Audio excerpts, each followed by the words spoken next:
So today I wanted to talk a little bit about my experiences being a rapper. I stopped Jack before the final tick.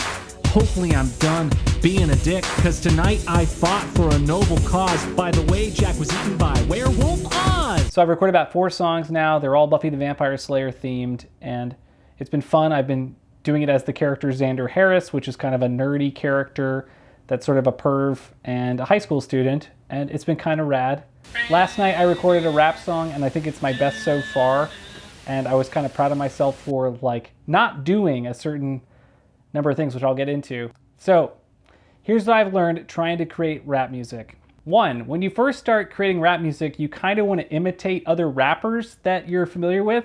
So like for me, when I was trying to write lyrics and stuff for this Buffy the Vampire Slayer rap, I was trying to be Kendrick Lamar in my mind. He's so passionate, intense when he raps, and like I was just doing like a minimal intensity. Like you can't really sing or like make emotional rap music just by sitting. You really need to get up and get into it.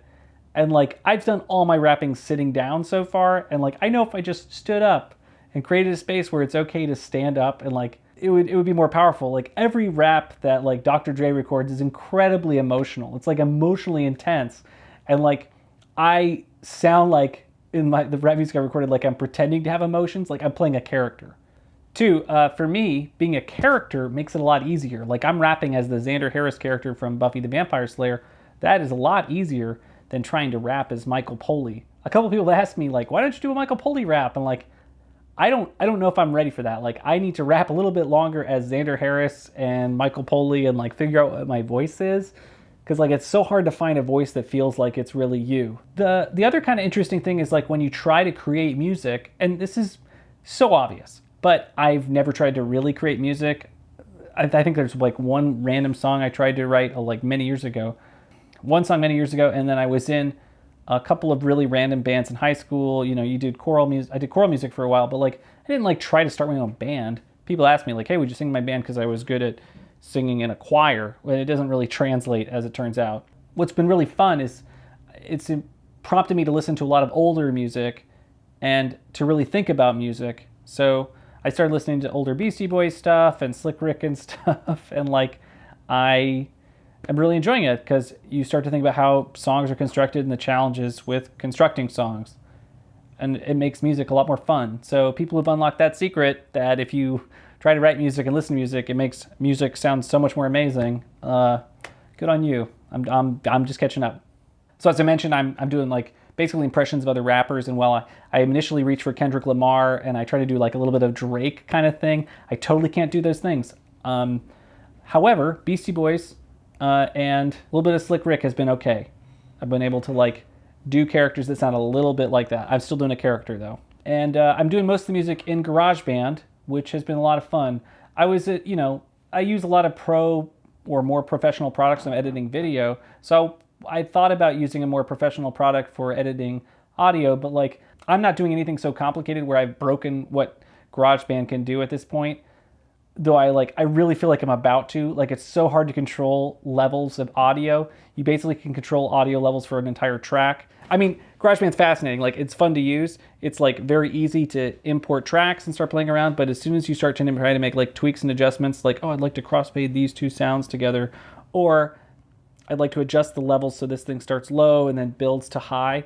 Like it'll definitely let you make changes to all of a track, but making very specific changes is so challenging with GarageBand. Though they have amazing loops that you can use that are clearly made in other programs and then dropped into GarageBand. So like I'm probably about to break GarageBand and need to move to something else for, these next raps if I want to do more rap music or whatever. And then I kind of want to talk about this shot here for a second. So like I'm shooting about f1.2, so there's a very narrow field of focus, which is fun.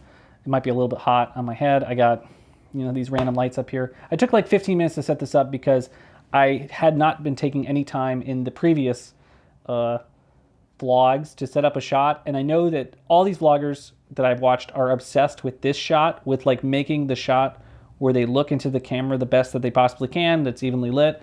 And I know that I need to spend more time on this shot because it's so important.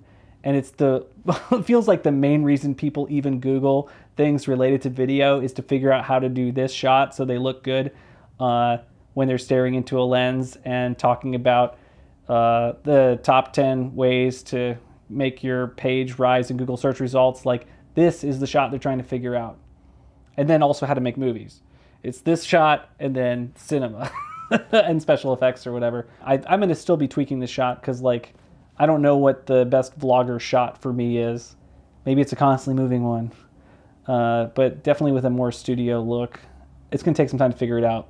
I don't quite have a space in the house dedicated to shooting vlogs right now, and there isn't a lot of space at my desk. So we will look around the house until we find the right shot. Thanks so much.